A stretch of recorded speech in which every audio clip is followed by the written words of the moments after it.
रामपुर नामी गांव में कालिया नाम का एक बहुत बड़ा जिम्मेदार था। उसके दो बेटे थे, रामेश और सुरेश। रामेश बहुत धोखेबाज था, लेकिन सुरेश बहुत भोला भाला था। जब भी उसे मौका मिलता तो रामेश सुरेश को धोखा देता था। थोड़े वक्त के बाद दोनों की शादी भी हो गई।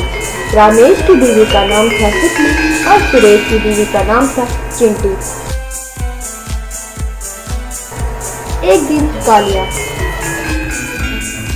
मेरे बच्चों, मेरी बात जरा ध्यान से सुनो। मेरी तबीयत अब बहुत खराब रहती है। मेरे गुजरने के बाद तुम दोनों बिछड़ मत जाना, एक दूसरे के साथ ही रहना और जायदाद को कभी मत बांटना। ऐसा करोगे तो मेरी आत्मा को कभी सुकून नहीं मिलेगा। थोड़े दिनों के बाद कालिया की मौत हो जाती है। एक दिन रामेश, अरे भाई सुरेश, अगर हम जायदाद को अपने हिस्सों में बांट लें तो अच्छा होगा। अरे भाई, ये क्या कह रहे हो? पिताजी को ये बात बिल्कुल पसंद नहीं थी। प्लीज ऐसा मत करो भाई। तुम्हारे दुख को मैं समझ सकता हूँ भाई, लेकिन बड़े लोग ऐसे ही बात करते हैं। वो सब सोचने लगोगे तो ये सब कैसे चलेगा। हम दोनों का अलग अलग खानदान है, आगे जाकर मुश्किल ना हो, इसलिए जायदाद को बांटने की बात कर रहा हूँ। बाद में रामेश की पत्नी सुखली, लेकिन जायदाद को बांटने की जरूरत क्या है? अरे पगली, तुम्हें मेरी शायरी समझ नहीं आ रही है? पिताजी की जायदाद के अच्छे अच्छे हिस्से मैं रख लूंगा और बेकार वाले हिस्से सुरेश को दे दूंगा। वो भोला है ना, वो फौरन ले लेगा। जैसे खेती को ले लो, इसको आधा आधा बांट तो दिया है मैंने, लेकिन मेरे हिस्से में बढ़िया पंप, कुआं और पानी है, और उसके हिस्से में तो हैंड पंप के अलावा कुछ भी नहीं है। कहकर हंसने लगा। अपने खेत में हैंड पंप चलाता है, लेकिन जितना भी ट्राई करो उससे पानी नहीं निकलता है। इससे सुरेश बहुत उदास हो जाता है, लेकिन रामेश मोटर चलाकर अपने खेत में पानी डाल देता है। बाद में घर पे सुरेश की बीवी चिंटी, अच्छी सुनते हो? अगर आप बुरा ना मानो तो मैं एक बात कहूँ। आपका भाई आपको धोखा दे रहा है। जिस खेत में पानी आ रहा है उसने रख लिया, और जिसमें पानी नहीं आ रहा वो आपको दे दिया। यही नहीं, हर बात में इसने आपको धोखा दिया है। तुम सच ही बोल रही हो। सही में मेरा भाई बहुत बेईमान है, इसको सबक सिखाना ही पड़ेगा। कहकर रामेश के हर धोखे को समझाती है। इसके बाद मिलकर दोनों प्लान बनाते हैं। अगले दिन सुखली चिंटी से बोलती है, दीदी, मेरे पति ने आपको बहुत धोखा दिया है। सच नहीं बोलूंगी तो मुझे पाप लगेगा। हमारे हैंडपंप से सोने के सिक्के निकल रहे हैं। ये बात किसी को ना बताओ, ये कहकर मुझे डराया और धमकाया है। अगर आपको मेरी बात पर भरोसा ना हो तो खुद आकर देख लीजिए। ये सुनकर चिंटी रामेश के पास जाती है और पूरी बात बताती है। रामेश चौंक जाता है। ये बात सुनकर दोनों खेत में छुपकर देखने लगते हैं। तब सुरेश हैंडपंप के पास जाकर उसके नीचे एक टोकरी को रख देता है। इसके बाद वाटर पंप चलाते ही पाइप से सोने के सिक्के बाहर निकलने लगते हैं। रामेश को पता नहीं था कि वो पाइप में पहले से भरे हुए नकली सिक्के थे, और वो चौंक जाता है। बाद में रामेश सुरेश से, भाई, मुझे तुम्हारे खेत को भी अपने हिस्से में जोड़ने का मन कर रहा है। तुम मुझे बेच दोगे क्या? अगर चाहो तो मैं तुम्हें अपनी पूरी जायदाद दे दूंगा। पिताजी ने रात सपने में मुझे यही बोला था। प्लीज इनकी बातों को मत ठुकराओ।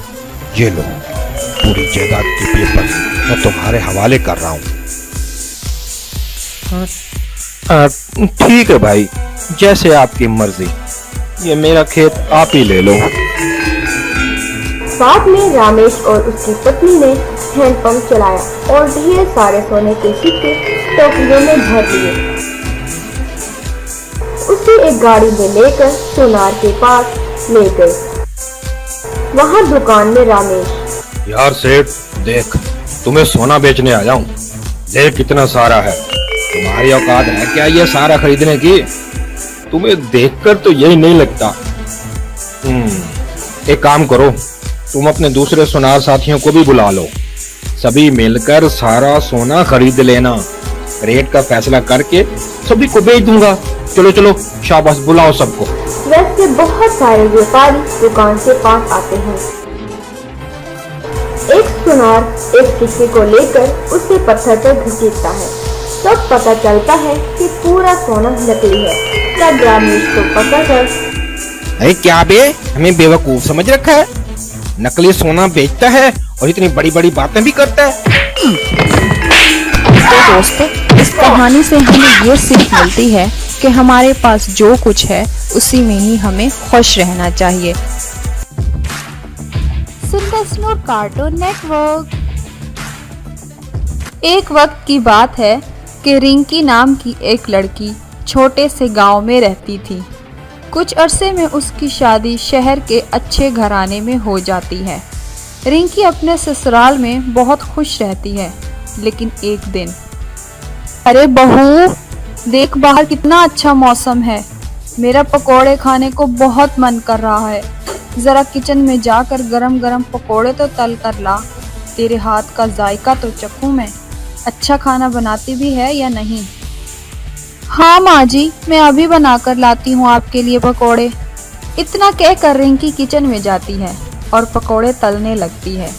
कुछ ही देर में पकोड़ों की थाली सजाकर रिंकी अपनी सास के पास आती है और प्लेट उसके सामने रखती है। रिंकी की सास जैसे ही पकोड़ा उठाकर खाती है तो गुस्से से चिल्ला उठती है, अरे ये क्या किया तूने, इतना ज्यादा तेल, अरे ना समझ, इतनी भी अकल नहीं है तुझ में, घर का सारा तेल उठाकर कढ़ाई में डाल दिया है क्या तूने। मुझे माफ कर दे माँ जी, मुझसे गलती हो गई।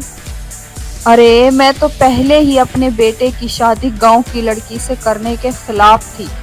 पता नहीं कौन सी मनहूस घड़ी थी, मैं तुझे अपनी बहू बनाकर घर ले आई, जिसे ढंग से खाना भी बनाना नहीं आता। अब खड़ी खड़ी मेरा मुंह क्या देख रही है, उठा प्लेट और जा यहाँ से, सारा मूड ही खराब कर दिया। रिंकी बिना कुछ कहे प्लेट उठाकर चली जाती है। एक दिन रिंकी घर के काम में मसरूफ होती है, तभी घर का दरवाजा बजता है। रिंकी की सास दरवाजा खोलने जाती है तो दरवाजे पर पड़ोसन होती है। पड़ोसन रिंकी की सास से कहती है, अरे बहन, आज मेरे पोते की सालगिरह है, तुम शाम को दावत में आ जाना, और हाँ, बहू को भी अपने साथ लेकर आना। हाँ हाँ जरूर, क्यों नहीं, रिंकी को भी लाऊंगी, भला ये भी कोई बोलने की बात है, हम जरूर आएंगे। फिर पड़ोसन वहां से चली जाती है। रिंकी की सास रिंकी की तरफ गुस्से से देखते हुए कहती है, अरे तू क्या मेरा मुंह तक रही है, कहीं नहीं लेकर जा रही हूँ तुझे मैं, जा अंदर जाकर काम कर, बहुत सारे कपड़े पड़े हैं धोने के लिए, जा धो जाकर। जी माँ जी, जा रही हूँ। रिंकी अंदर कपड़े धोने के लिए चली जाती है और कपड़ों को बाल्टी में डालकर धोने लगती है तो उसकी सास वहां आ जाती है और रिंकी से कहती है, अरे बेवकूफ लड़की, तुझ में अकल नाम की कोई चीज नहीं है क्या, ये क्या कर रही है तू, तुझे किसने कहा था इस तरह कपड़े धोने के लिए, जब घर में वॉशिंग मशीन पड़ी है तो इस तरह धोने की क्या जरूरत थी, इस तरह तो घंटों बैठी रहेगी, बाकी काम कौन करेगा। लेकिन माँ जी, मुझे वॉशिंग मशीन में कपड़े धोने नहीं आते। अरे तो तुम मुझसे पूछ लेती, लेकिन तुझे समझा कर भी क्या फायदा, आखिर तू है तो गांव की ही गवार लड़की। अरे जरा पड़ोसन की बहू को देख, हर काम में आगे है, सारा मोहल्ला उसकी तारीफें करता है, पता नहीं भगवान की मेरे साथ क्या दुश्मनी थी। ये कहकर रिंकी की सास वहां से चली जाती है।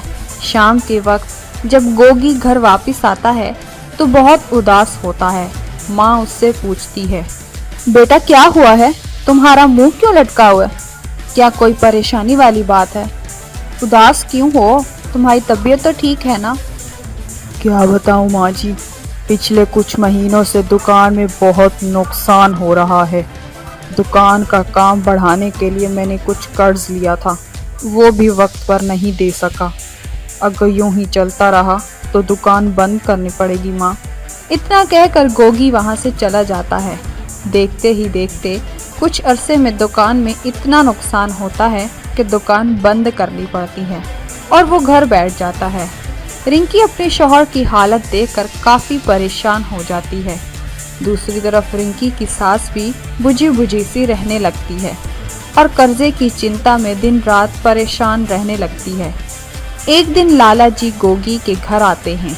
अचानक लाला जी को देखकर सास परेशान हो जाती है और लाला जी से कहती है, अरे अरे अरे लाला जी, आप यहाँ अचानक? हम जल्द ही आपके पैसे लौटा देंगे लाला जी। अरे नहीं नहीं बहन जी, मैं पैसे लेने नहीं आया हूँ। पैसे तो आपकी बहू ने अपने पिता के जरिए पिछले हफ्ते ही मुझे भिजवा दिए। मैं तो यहाँ अपनी बेटी की शादी का कार्ड देने आया था। बहन, एक सच बात है, बड़ी किस्मत वाली हो जो आपको ऐसी बहू मिली। और हाँ, याद से सब शादी में जरूर आइएगा। इतना कहकर लाला जी वहाँ से चले जाते हैं। रिंकी की सास भागते हुए रिंकी के कमरे में जाती है और उसे कहती है, मुझे माफ़ कर दे बहू, मुझसे बड़ी गलती हो गई। मैंने तुझे बहुत परेशान किया है। मैं भूल गई थी कि बहू भी आखिर एक बेटी ही होती है और आज तूने बेटी होने का सबूत दे दिया। मैं दुआ करती हूँ कि तेरी जैसी बहू हर सास को मिले। उस दिन के बाद से रिंकी की सास उसके साथ अच्छा सलूक करने लगती है और उसका बहुत ख्याल रखती। सब हंसी खुशी रहने लगे। इस कहानी से हमें ये सीख मिलती है कि वक्त पड़ने पर हमारे अपने ही रिश्ते हमारे काम आते हैं।